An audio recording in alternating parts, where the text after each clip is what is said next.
That's how a true master does it. With a true heart and focused mind, here I come! What you're made of?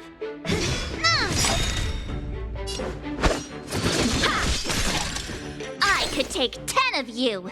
Better not underestimate me! So, how many of my moves can you block? Blade in flight! You'll make for good practice. Master, have some tea!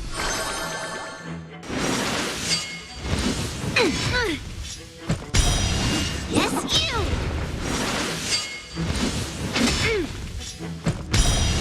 Right on time. Practice is over. Swords descend!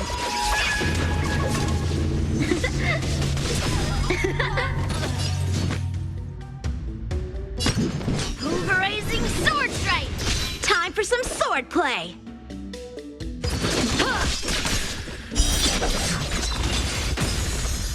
Skills polished. I get it now. All right, check out this move.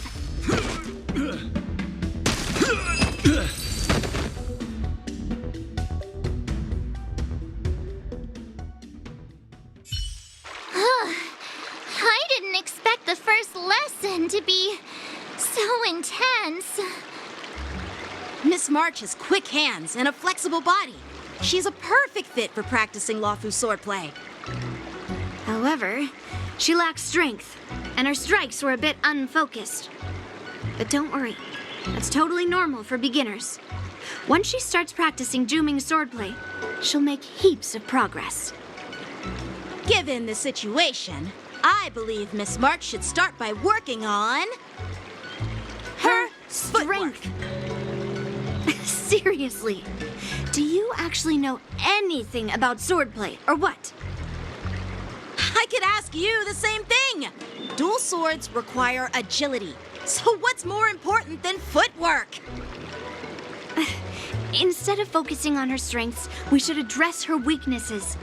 The drawback of wielding two swords is not generating enough force. What good is being quick on your feet if you don't have strength? It's not like we're dancing here. Skilled sword masters know how to play to their strengths and work on their weaknesses. Start with what you're good at, then tackle your weaknesses. That's the right way to learn. You're quite the theorist, huh? Theorist? You claim to be able to talk to swords. So what does that make you? A lunatic? Hey, it's only my first lesson, and you're already arguing. Come on, calm down, masters. I'll have to improve both my footwork and strength anyway, so it doesn't matter which one comes first. But it does matter. Just listen to me, March 7th. Aww.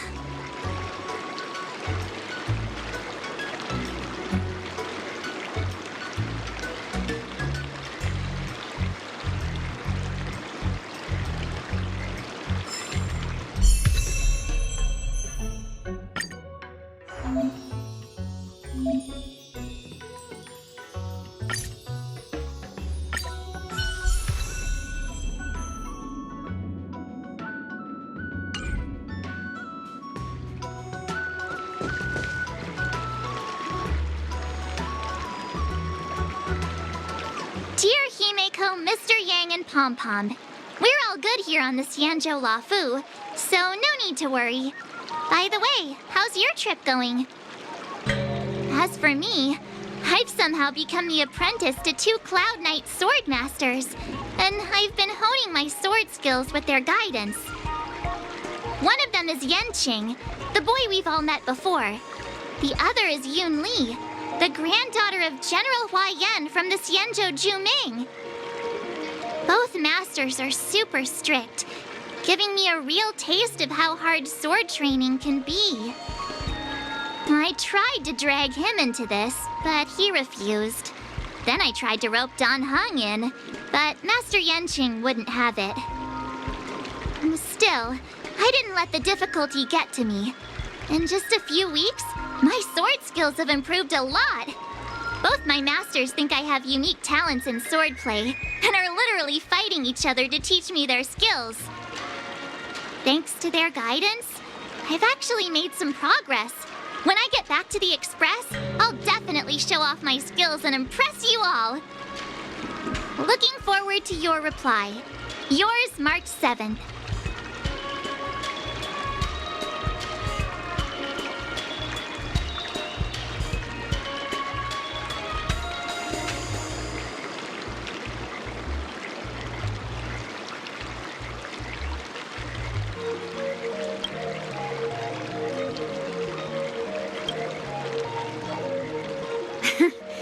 Well done. Let's call it a day.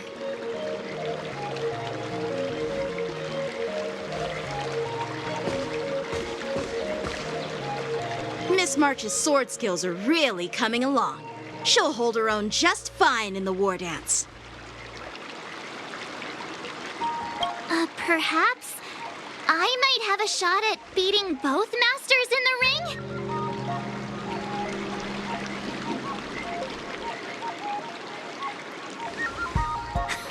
Get real. You've only been practicing for a short while. How could that possibly happen?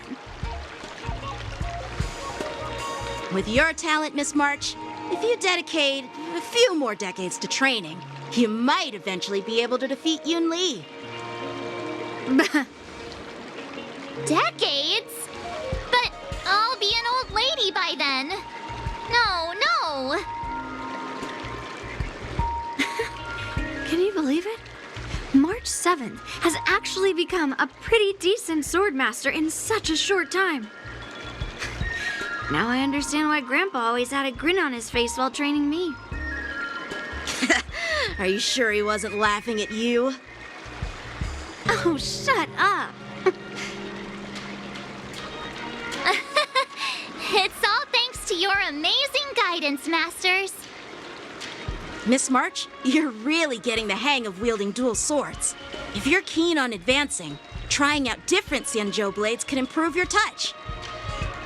Oh, let me see. Which sword is the most powerful? Single sword? Great sword? Or maybe a flying sword?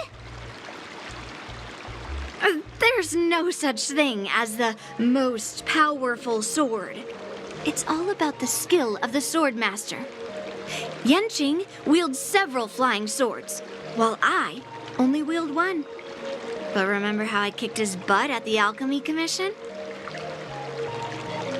First, you didn't kick my butt. Second, you'll never kick my butt. Third, how about we settle this right now and see who kicks whose butt? Yeah, I'm up for that. And if I kick your butt, you'll drop out of the war dance. Deal? Why are you two arguing again? I thought things had been improving between you lately. There was talk that the leading disciples of the Law Fu and Juming generals were supposed to face off in the war dance, but for some reason, they suddenly teamed up to train an apprentice of their own. Turns out the rumors are true.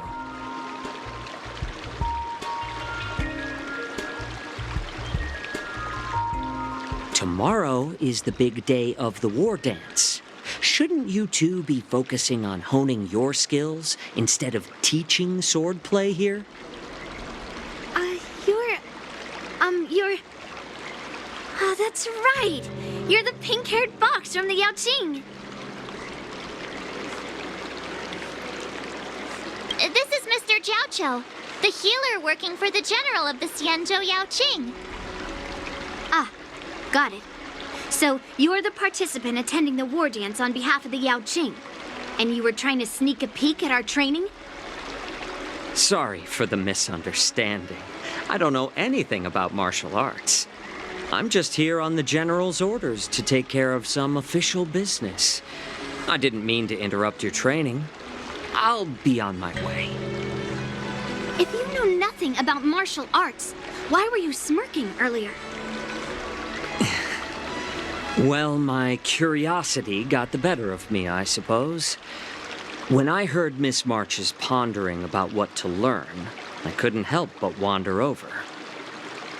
From my professional experience, cleavers, slicers, chopping knives, and carving knives are all just tools.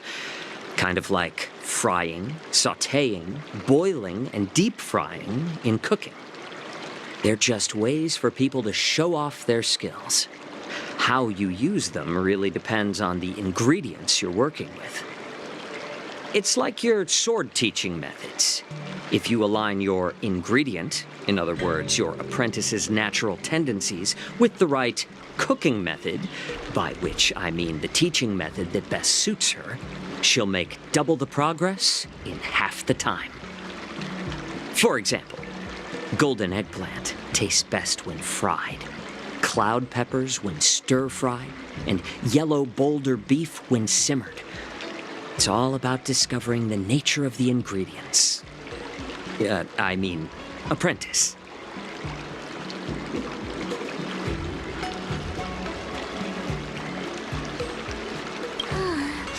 All this talk about food is making me hungry. Aren't you a healer? Why are you talking about food? Well, it's just a metaphor. The medicinal school I follow on the Xianzhou Yaoqing is called the Ranja School, that specializes in food therapy. So it's only natural that I know a thing or two about cooking. So, you're the general's cook? I'm a healer. But anyway, a cook who isn't interested in health doesn't make for a good advisor. Fine, call me a cook if you want. Seeing the way you're looking at me, it's obvious you think I'm just some feeble academic who likes to blabber on about martial arts. But, in reality, I know a thing or two about killing. After all, the art of healing inherently encompasses both life and death.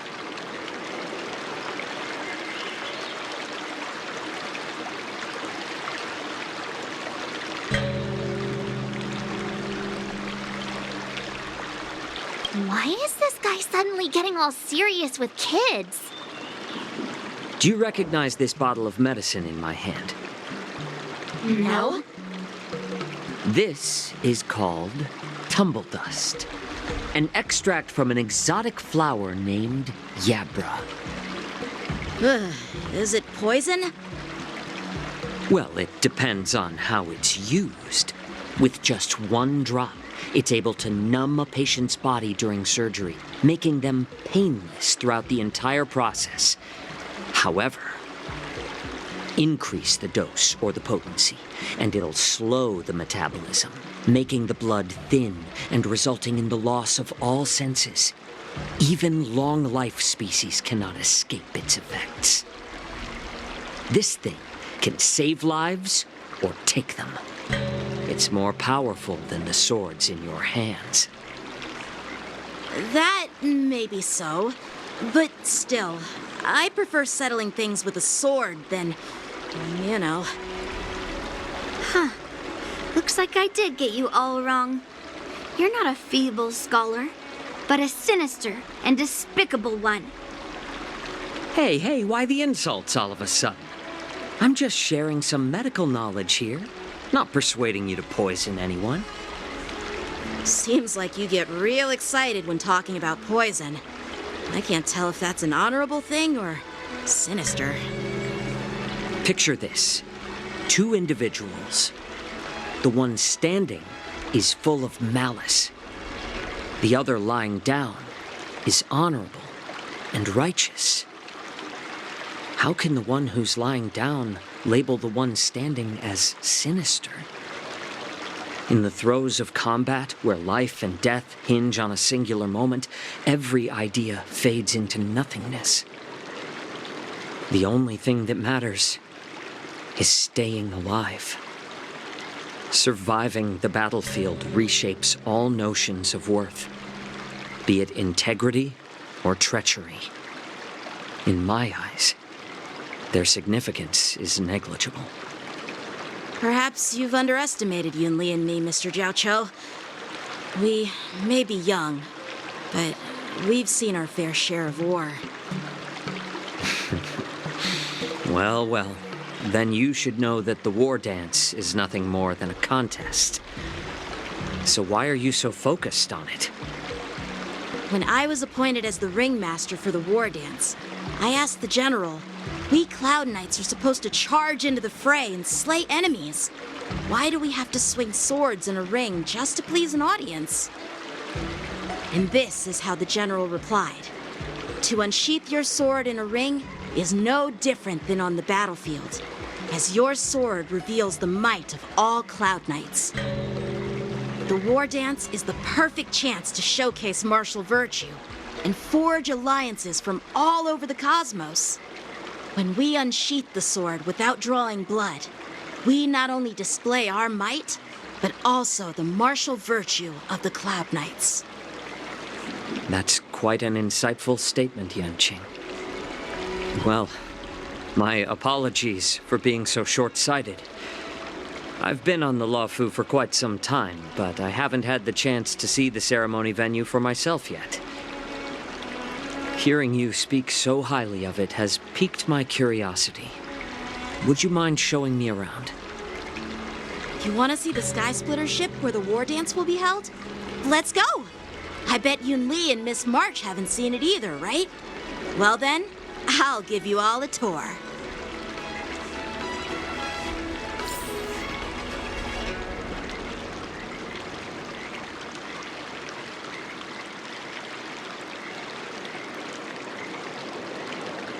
Let's go. I'll give you a tour of the Sky Splitter.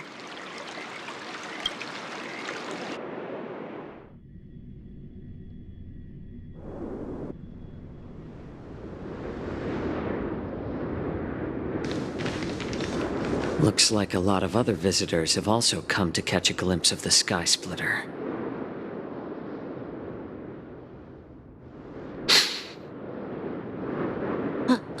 What's up, Mr. Jiaoqiu?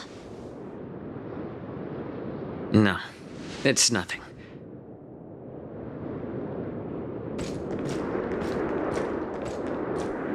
Do you see that airship in the distance? That's the Sky Splitter, the venue for the war dance ceremony. It doesn't look all that impressive from this distance. The Sky Splitter is actually a decommissioned Luofu military vessel. People aren't allowed on board until the war dance officially commences. Tomorrow, when the bell rings and the ceremonial cannons roar, I'll be there representing the Cloud Knights of the Xianzhou Luofu, standing in the ring, ready to take on challengers from all over the cosmos. Since I was a kid, I've been training in swordplay and the art of war under the general. Every day, I'd swing my sword 10,000 times, and then thrust it 10,000 times, repeating the process over and over. I understand that I'm not like other kids. I never envied the toys and freedom they all had. I never found sword practice boring or hard. Even in the thick of battle, facing down savage abominations, I never felt scared. Each day, I could feel myself getting stronger and stronger, and I racked up countless victories. It's the best feeling in the world. But then, I faced a really tough opponent, and just one slash shattered my confidence into 1,000 pieces. That's when I felt true fear for the first time. Maybe that's what Mr. Jiaoqiu meant by life and death hinge on a singular moment. Every idea fades into nothingness. After that, I had to pick up the pieces and try to put myself back together. But no matter how hard I tried, I couldn't seem to find my old happy self again. I often ask myself, why do I wield my sword? If defeat is inevitable, why do I continue to fight? Is it to reclaim the joy of victory?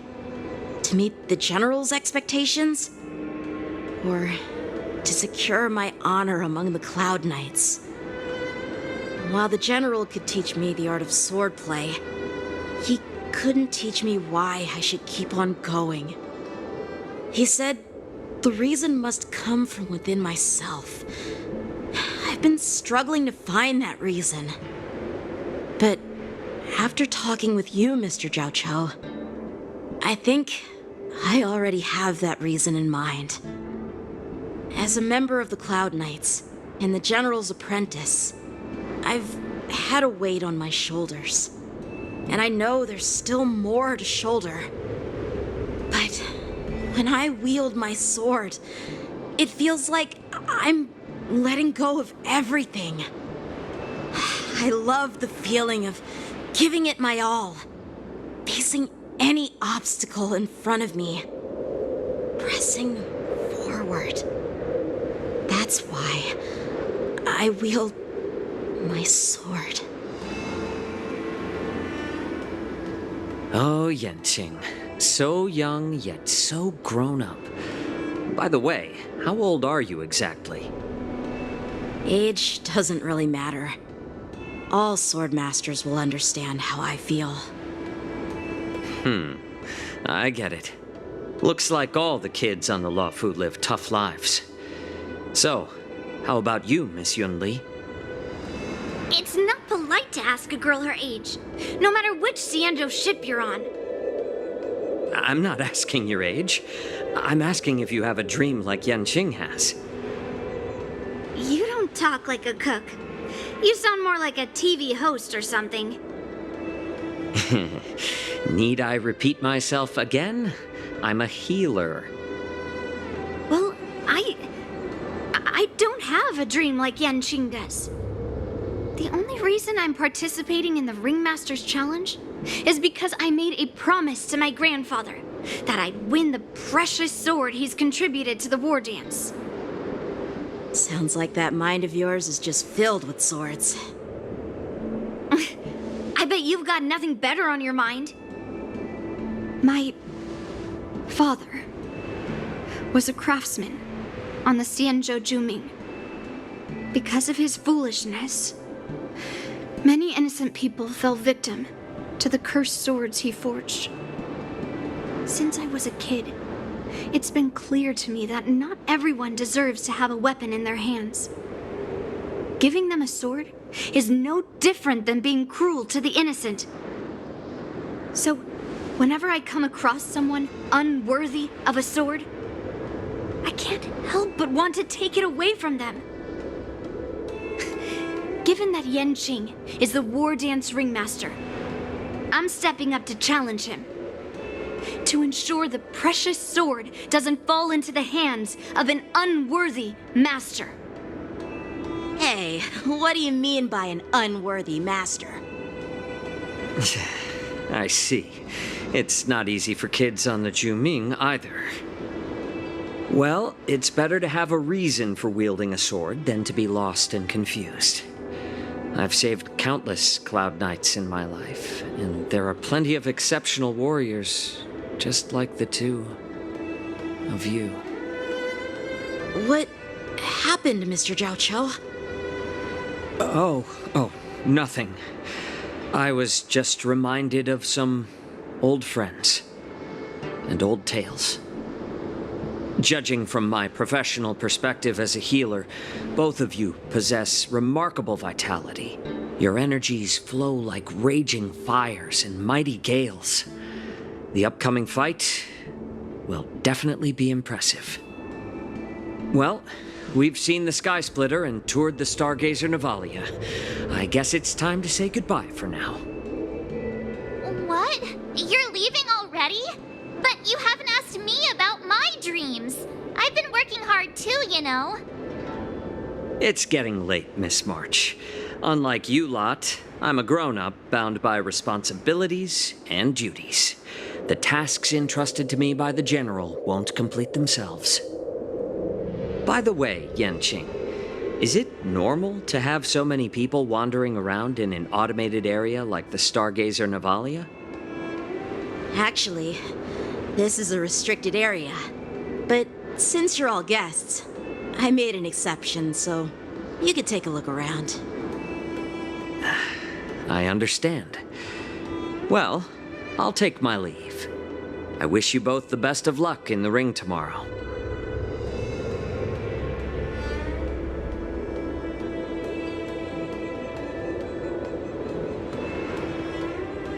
Seriously? I just spent so much time thinking about my dream, but he didn't even ask me. Now that we're done with our tour of the Sky Splitter, shall we continue with our training? Why don't we take a day off? What? You want to secretly practice swordplay by yourself? Dream on. You know cramming before a fight never works out. For some reason, seeing the Sky Splitter has boosted my confidence. So, I've decided to conserve my strength for tomorrow. All right, I'll take you out of the Stargazer Navalia.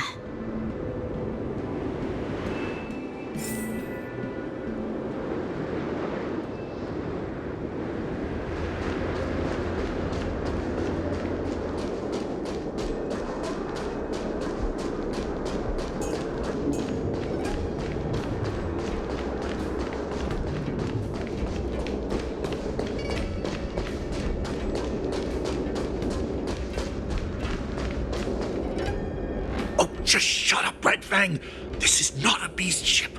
I need some time to take care of things.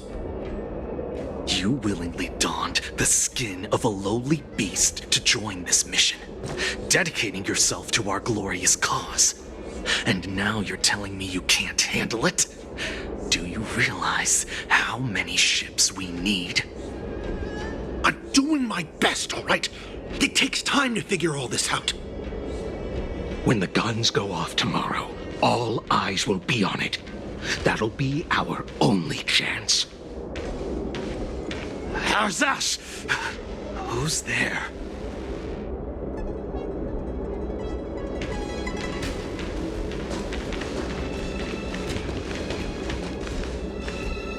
Who are you guys? An impromptu inspection. Why are there outsiders loitering in Stargazer Navalia? And a bunch of kids at that. Hey, kids, didn't your parents ever tell you to stay away from the Stargazer Navalia? I know it's an automated facility, but it doesn't mean you can just break in and do what you want.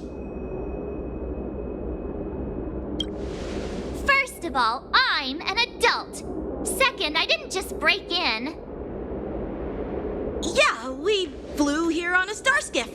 Like, whoosh! Well, I'm not trying to tell you off, but this place is off limits to the public, you know? Big sis, let's go. I want to play in Ever Hunt Planes.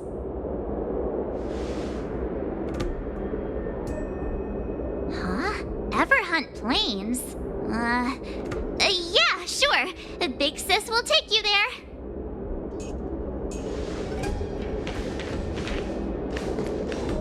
Shuha! You should have let me. Shh, the overhaul is done, and everything looks good. We should leave.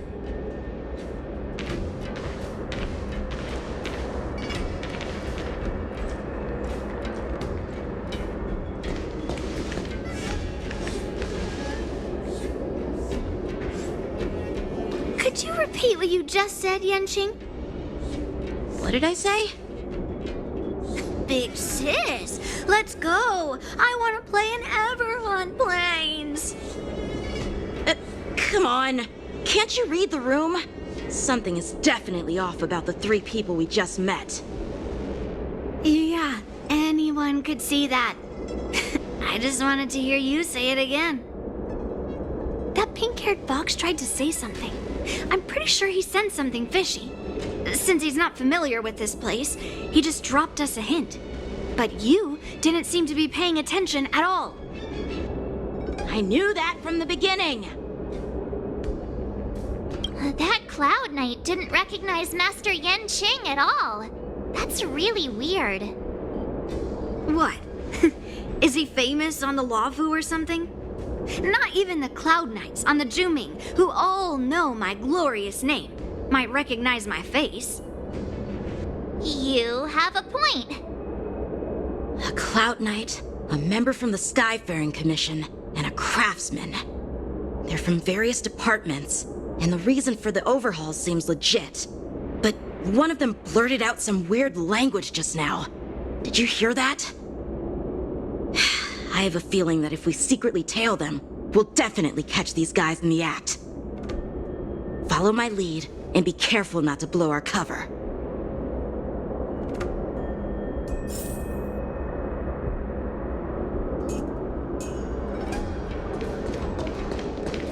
Never mind who they are. Let's just film them.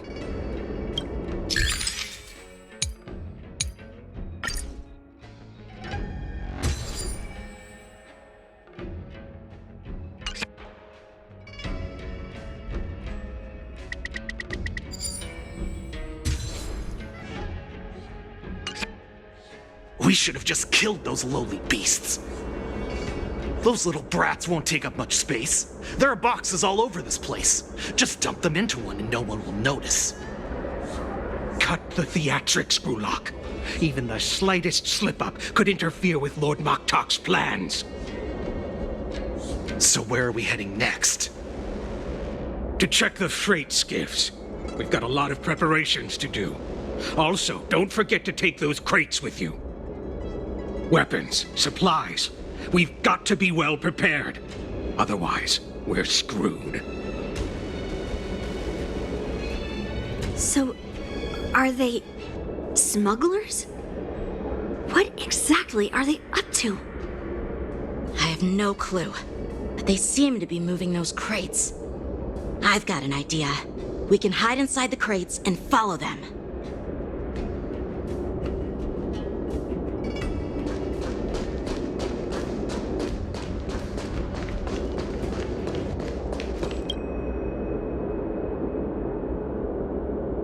Ugh, so cramped in here. I can hardly breathe. Just hang in there.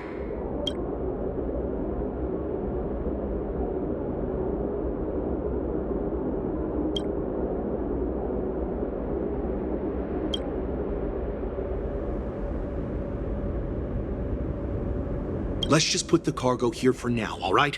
Then we'll move on to inspect the ships. Lord Moktok said that as soon as we're done, we're to board the freight skiff and leave this place. Don't worry, I've changed the shipping schedule. You two, come with me. Is it just me? I keep smelling that stench of lowly beasts everywhere we go. Don't be so paranoid.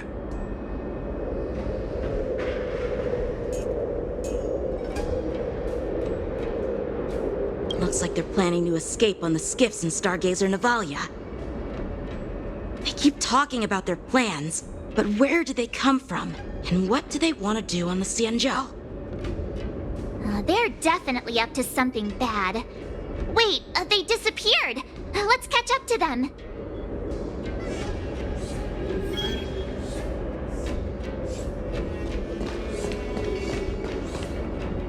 Tread softly, breathe quietly, and make sure to keep an eye on them. Hide out of sight as soon as there's any sign of activity.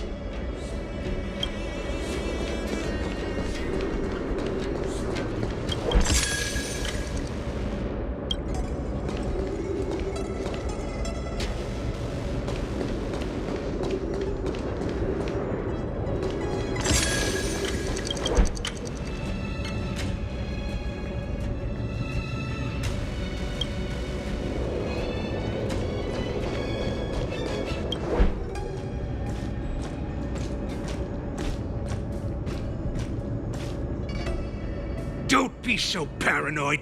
We're running out of time. Get over here! Shuhard, I'm coming!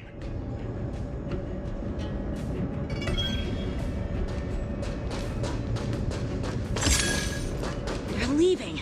We should catch up to them. Quickly!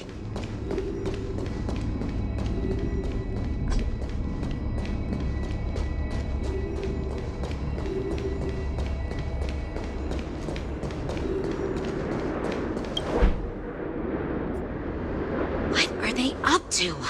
They're all wearing official uniforms, but I'm pretty sure they're not members of the Skyfaring Commission, the Artisanship Commission, or the Cloud Knights.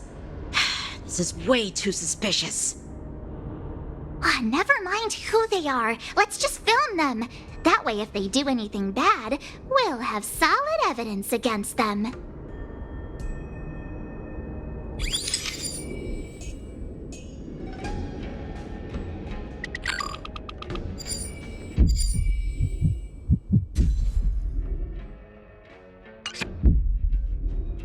Look at this. A freight star skiff with enough room to fit at least 20 of my men. I'll let the others know and have them prepare more star skiffs. Once we're past the checkpoint, there will be beast ships waiting for us. Lord Moktok is ready. The revival of our ancient bloodline all hinges on this operation. What did he just say? Beast ships?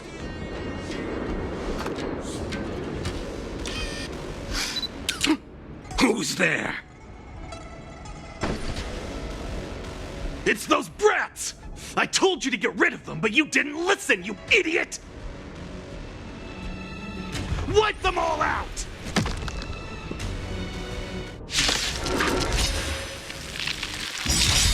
Borison? Adusa! Die, you lowly beasts! Radiant Spirit, heed my word. Show no mercy! Master, have some tea. Here, this thunder!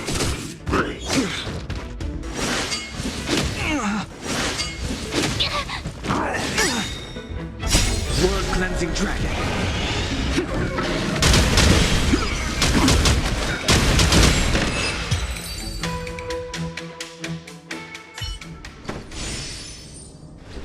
How is this possible? How did these Foxians change their appearances like that? They're not Foxians at all. They revealed their true form. They're Borison, just like the bandits I defeated on the IPC ship. Wait, that means...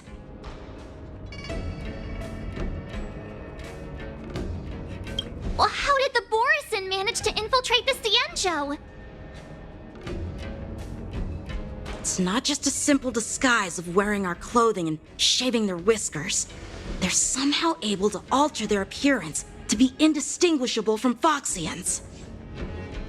They even have official IDs for the Skyfaring Commission, the Artisanship Commission, and even the Cloud Knights? Let me check this fake Cloud Knight's tag. Maybe it'll give us some clues. Lujun, an officer of the Patrol Defense Squad? Wait! What's the matter? I encountered a patrol officer named Lujun before. It was a few weeks ago when we were transporting the Borison prisoners. If they can forge official identities and move around the Cienjo without raising suspicion... Oh no, this is bad. Even worse. If you find one cockroach on the Express, it usually means... There are more Borison hiding on the Cienjo. I bet their plan is much bigger than just stealing information. We've got to report this to the Seat of Divine Foresight.